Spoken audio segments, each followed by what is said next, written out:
Pagi. Harusnya 3 kali. Semangat pagi. Pagi. Nah, kita pakai yel-yel kita biar semangat ya. Vokasi industri.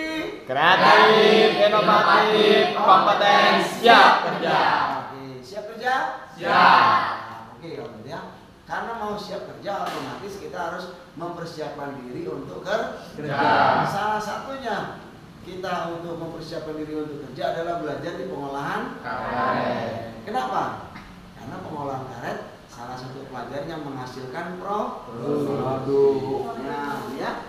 Sarungan karet ini kan merupakan hasil produksi kan? Iya. Alhamdulillah kita sudah dari 2013 sampai sekarang isu factory kita sudah menghasilkan produk sarungan salah satunya ya. Oke. Namun demikian sebelum kita ngulangin kembali proses pembuatan sarungan itu memerlukan beberapa tahap. Pertama adalah tahap pembuatan ya larutan dispersi. Oke, masih ingat kita anggap ini gambarnya ball mill gitu ya? Iya. Nah, biar nanti kalau pas ulangan nanti ball mill ini ada kakinya, ini ada kakinya. Nah, di dalam ball mill ini apa isinya? Bola keramik di sini ada ya, yang terbuat dari keramik ya. Oke, ini 30%-nya. Di pelajaran drilling and sizing udah ya? Ya. Oke. Nah, di dalam ini juga ada yang namanya tepung CaCO3. Selain CaCO3 ada apa lagi? Air. Masih ingat komposisinya berapa banding berapa? 1 banding 1. Kalau tepung CaCO3-nya ini 50 kg, Airnya 50 kg. Nih, cara membuat dispersinya, masukkan batu-batu atau bola-bola keramiknya dulu. Kita hitung jumlahnya berapa sesuai dengan kapasitas ball mill. Pintar ya. Udah dipelajari green sizing ya? Ya. Saya sudah lihat itu video kalian kelas 10 di YouTube-nya Bu Maria ya. Kemudian kita masukkan tepung CaCO3 sebanyak 50 kg. Kemudian airnya 30 kg atau 50 kg? 50 kg. Kita masukkan ke dalam ball mill. Sudah masukkan ke dalam ball mill, kita tutup. Setelah kita tutup, kita tekan tombol on-nya, kemudian kita putar selama 2 hari 2 malam. Setelah 2 hari 2 malam, kita matikan kembali ball mill-nya. Setelah itu, kita keluarkan. Ditampung di dalam ember. Embernya bagus banget ini ya. Nah, di sini ada 50 kg, kurang lebih ya. Ya. Dispersi CaCO3. Namanya sudah berubah. Yang tadinya tepung CaCO3 sekarang menjadi dispersi CaCO3.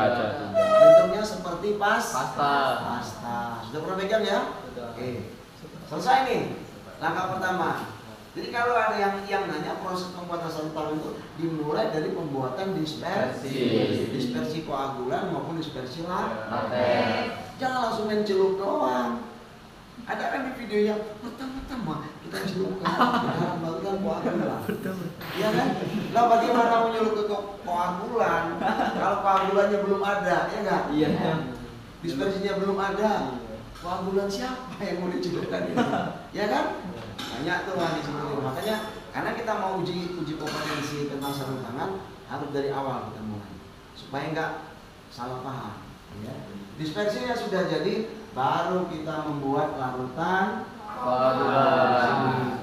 Tahap pertama pembuatan dispersinya. Tahap kedua baru pembuatan larutan koagulan. Ya, pembuatan larutan koagulan. Masih ingat apa fungsi larutan koagulan? 1.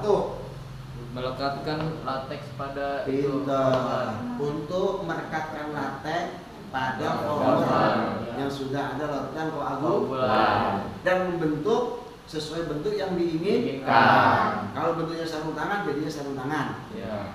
Kalau balon, Balon. casing HP, Casing HP.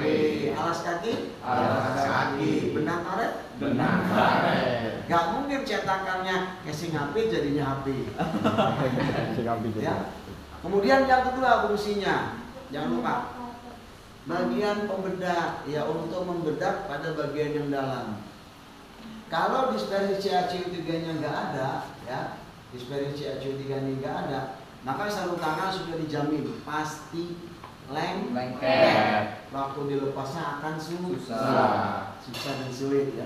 Maka perlunya nih, ya tepung CaCO3-nya fungsinya pada saat kita mencelup koagulannya di bagian dalam kan? Berarti pembedah bagian dalam. Makanya kalau kita melepas itu seret gampang banget ya.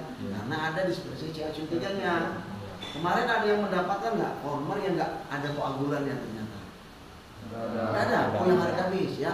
Ternyata di bawahnya ini koagulannya udah rusak karena sudah dipegang-pegang gitu ya. Begitu dicelupkan, udah nggak jadi ini sarung tangannya di sini. Makanya kemarin ada beberapa yang harus diganti. Cara membuat larutan koagulan sama kita pakai ember. Embernya gede ya embernya ya. Ya. Ini kapasitasnya kita anggap kemarin 100 kg. Apa formulanya? CaCO3. Dispersi CaCO3. Berapa konsentrasinya? 15%. Kemudian kalsium nitrat. CaCO3 berapa persen? 10%. Airnya 75%. Ya, yang wetting agentnya tambahan aja ya. Kalau dispersi CaCO3 15%, berapa kilogram yang harus kita timbang?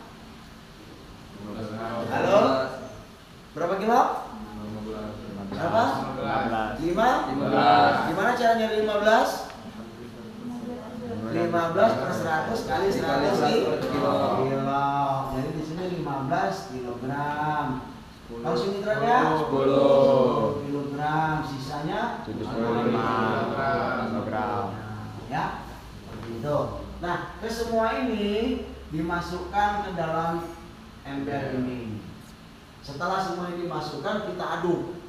Kita aduk sampai homogen. Nah, dengan seperti ini sudah tersedia yang namanya larutan koagulan. Larutan koagulan siap digunakan untuk pembuatan sarung tangan. Mudah nggak buatnya? Mudah, hanya butuh berapa menit? Hanya butuh berapa menit? Berapa menit? 4 hari. 3 sampai 4 hari. Apalagi karyawannya nggak masuk seminggu, 8 hari baru selesai, gitu ya.